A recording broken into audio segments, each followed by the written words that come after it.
Hello, and welcome to Critical Mass, your front row seat to all things nuclear. I'm your host, Gaurav Sharma. Joining us today is Mark Mills. He's the author of the book, The Cloud Revolution, and he's also the executive director of the National Center for Energy Analytics. Mark, great to have you on the show. Delighted to join. Thanks for inviting me. Really appreciate your time. Let's jump straight into it. We talk about cloud computing, we talk about AI, we talk about hyperscale data centers.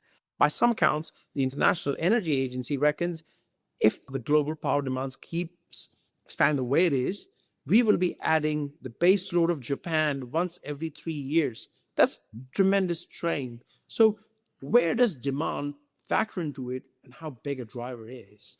Well, it certainly has surprised people that the cyber world, the virtual world, the world of bits and bytes consumes huge quantities of materials and energy. For those of us who have studied this field for decades, it's not a surprise. Of course, what we've had in the technical community is a long-running debate over just how much more energy data centers and the cloud and communications will require. Just to calibrate a starting point, before AI, global use of electricity to make the total cloud that was already in play possible. There were already thousands of data centers in the world before AI. The world used roughly two Japan's worth of electricity to support the total compute communications infrastructure.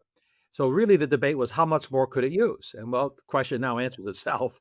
AI is extraordinarily energy hungry because in the computing world, in the computing energy intersection world, AI is much more akin to a big truck on a highway running 24/7 than it is to a car, which runs episodically and is much lighter. So old compute in energy terms are like cars.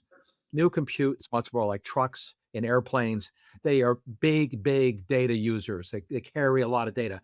It's an interesting turn of events. It's not the primary source of energy use globally, nor is it the primary source of electricity use globally, but it is the single largest driver for new demand. And of course, new demand is what affects planners. It's what new demand is what upsets those who thought we lived in a new normal where electric demand can be managed and moderated and be flat, into the far future.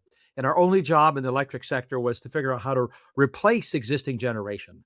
Now we're stuck with the problems, which I don't think is a problem, by the way. I think it's an opportunity to build additional capacity at the velocity. This is the key thing, at the velocity at which is being demanded. The last point I want to make is a critical one. The new demands are not coming from government edicts, mandates, subsidies, tax preferences. They're coming because markets, people are using a product, which is inference, AI, and are so excited about what it can do that it's driving demand for the infrastructure, which then drives the demand for electricity. So it's purely a technology revolution that's demand driven from the bottom up. We speak of digitalization, we speak of automation, we speak of electrification. We have various sources of energy from renewables to nuclear. Nuclear energy itself has its fans, it has its detractors. In your considered opinions, where does nuclear energy sit in the mix in terms of servicing the world's power needs? I've been in the camp of pro-nuclear for my entire career, in my entire adult life. I worked in the nuclear industry for a while. I worked for a Canadian uranium refining mining company, and then I worked in the commercial. But I will say it anyway, I was at the accident at 3 Mile Island for the week of the accident. And then I spent the next half dozen years of my life debating the benefits of nuclear energy and its safety. And as you well know, not just in the United States, but in most European countries, we essentially ceded the future of nuclear energy to China and Russia. Okay. It turns out it's really hard to engineer nuclear plants that are cheap, inexpensive, and reliable and safe. It's not trivial. So I would say the bottom line is that those are enthusiasts that you can count me on the list. I expect of the 100 plus new designs for nuclear power plants that are being advanced in Europe and the United States, every single one of them will work technically. They'll all work. The physics are very straightforward and clear. We don't know which ones will be cost effective. We don't know which ones can scale the supply chains quickly. And because that form of engineering is not like software in the physical world, moving tons of high strength steel and concrete and making uranium into high enriched uranium, these are high inertia industries, they take time. You could accelerate it a little bit with preferences and relaxing regulations or giving people more money, but you can't accelerate it at the velocities people would like. If you build a new demand in 1 to 2 years, you can build a factory in a couple of years. You can build data centers in 2 years, and we are, or a year. So if you create a gigawatt of demand in 2 years, you have to find a gigawatt of supply. There's nobody in the world building a gigawatt of nuclear supply in 2 years. So that's not going to impact that velocity or that market. You interact with various stakeholders in the energy industry. Is public opinion shifting on nuclear? We see Japan restarting. What are you encountering anecdotally? It's a profound reversal of what we've seen, which is, just flat opposition. I would say we have to be careful. On one hand, for the enthusiasts, they will be disappointed at the velocities. On the other hand, that's what you need to build industries. You need people who are determined to move at high speed. That's a great thing. The flip side is we should not discount the antipathy that the majority of the environmental community demonstrably still shows towards nuclear energy. I think they'll be less effective, but it's going to be the nuclear waste issue that the critics will resurrect is somehow unsolved, and they'll use it to frighten people. Where do you sit on this debates about small scale nuclear versus large scale? The paperwork is no way less onerous for an SMR than it would be for a large scale project. So where are you on this the small scale versus large scale nuclear debate? When it comes to nuclear power reactors, it depends what you're trying to accomplish. The challenge the small reactors have is first definition. Because of the enthusiasm for SMRs, small modular reactors, pretty much everybody wants to call their reactor a SMR. So the only ones that are not called SMRs are the giant gigawatt class reactors, where nobody wants to call them small because they're giant. A small modular reactor, of course, say a 50 megawatt reactor or 10 megawatt reactor, which is technically feasible, and many of them have been built, even 1 megawatt reactors. Those are small. And of course, you would build those in factories. And the only modular feature to it is if you wanted lots of them, you'd put a lot of modules together. All the designs that exist from a megawatt to 300 megawatts that are all called small, they're technically all work. Many of the designs are incredibly elegant. Nobody's doing anything new in physics. It'll look a lot like the aviation industry. The vast majority of aircraft, and by the way, aircraft engines are technically complex, roughly as complex to build as nuclear power plants. And they have to be hyper safe for all the reasons that are super obvious.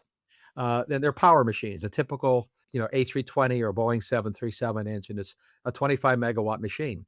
So you have 50 megawatts of engines on a small plane, and you have 100 megawatt engines, 250 megawatt engines on big planes, or sometimes 4. What does the aviation fleet look like? There are super jumbos. There's a lot of planes in the middle, and there's a big industry in the small planes. But if you look at the distribution of the size, what engineers ultimately do is they optimize the Gaussian curve. The majority of machines are around an optimal economic size, not what you can build. There'll be lots of, we'll call it private jet-sized nuclear power plants, but the dominant market will be somewhere in the middle. It will be called small, just like a 737, A320 is smaller than A380, but they'll be big. And by big, if I were guessing, they're going to be the 200 to 400 megawatt size. So if you need a gigawatt, you'll build, 3 or 4 of them instead of one.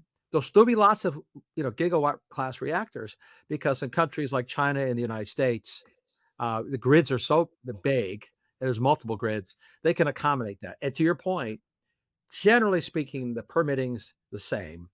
And the bigger problem is if you need a gigawatt and you're building 10 megawatt reactors, you can do the math here, right? You have to build 100 of those, 100, when you're building just one. And in many cases, what you've done now, the reason engineers do economies of scale is you have a lot of duplicative tasks and duplicative material, steel, concrete, shielding, control systems, building the 100. Each of the 100 have to be a lot cheaper than the big one per watt, right? To make the inefficiencies of small size pay off. Indeed. At what point does the physics sort of catch up with, with the political discourse? And that's where we're all sort of scratching our head. It's almost as if we're sort of sleepwalking into dependency. Everybody's talking about, hey, we're too dependent on oil from the Middle East because it's obvious. But at the same time, this is a very very worrying dependencies. When are the politicians going to wake up and smell the coffee? That's the question if you're an investor or a policymaker or a pundit. You're trying to sort out, when does a reality force people to bend their ideology? Sometimes never. The dependencies are very real and important. They're different dependencies, but they're very real. So China, as a calibration point, has more than double the market share for critical minerals that OPEC has for oil. All of us have written and talked about the risks of having high level of oil market dependency in one region or one group of countries. OPEC's a group of countries, and it has, again, less than half of market dominance that China has, a single country. Not just in mining, more importantly in the refining, because refining in the minerals is even more important than it is with oil. You can just burn oil as it comes out of the ground. You can't do anything with ore that comes out of the ground without doing the refining. It's worthless until you've done the refining and separated. The geopolitical dependency is epically high, unprecedented at scale in modern history. And it's a different dependency. You could say, well, once I built the windmill, I don't depend on China for that windmill to run. That's true. That's true. But the windmill wears out. I think your point is it is correct. Governments that have increased dependency on Chinese products are sleepwalking into another geopolitical risk. A stat I'm sure you're familiar with, probably your listeners are, but roughly 90% of all solar photovoltaic silicon is fabricated in China. If you take a typical home's worth of solar panels, call it 1,000 square feet, so what, a few hundred square meters, you have personally caused the combustion of 30 tons of Chinese coal, because that's what's done to get the silicon to be made and shipped to you on oil-fired ships to put on your roof. And yes, when you operate the solar panel, there are no emissions. All you've done is induced emissions elsewhere and shipped money to China and increased their market dominance in something that the world wants. So I don't think this ends well if we keep it up. Why would you increase your dependence on it? Before I let you go, I have one question to ask. I want you to sort of peer into your analytical ball, your crystal ball. Give us a flavor of how you envision the energy mix over, say, the next 5 to 10 years. How do you see the energy mix evolve with the various pieces and resources that we have at our disposal? So the actual mix versus what people want to have happened, right? So what will happen in the next 5 or 10 years is already happening. So by that I mean we will see a shift in the sources of oil that importing companies where they choose to buy it from. It's already beginning, but the amount of oil used per capita will not change. It hasn't changed in 40 years. Per capita oil use in the world is unchanged for more than 4 decades. So oil use will continue roughly at the same level, give or take, depends on recessions, a few percent. The sources will shift slightly. So gas use goes up, coal use goes up, oil use epicenter shifts, and that will constitute 90% of the market change. The enthusiasm for more wind and solar will continue, but on the margin, as a share of net new energy, not capacity, added to the world, it will stay roughly where it is. So bottom line is 5 years from now, more gas, more LNG from US, probably Australia. We'll see how they behave. Again, more coal, but the people like it or not, especially China, which will accelerate its already extraordinary expansion in coal generation. Why would they import more natural gas, which is market disrupted when they can produce more coal? So it may not make the sustainability crowd happy to know that the near future is going to look just like the present, but that's how big systems operate. That's the inertia. The only wild card is global recession, and that will reduce the demand for everything at a very high economic cost, of course. Mark, many thanks for your time. Thank you for having me. That was Mark Mills, who's the author of the book, The Cloud Revolution, and the executive director for the National Center of Energy Analytics. Thank you for joining us on the Critical Mass Show. Catch you sometime soon. We're available on Apple Podcasts, Spotify, and of course, YouTube.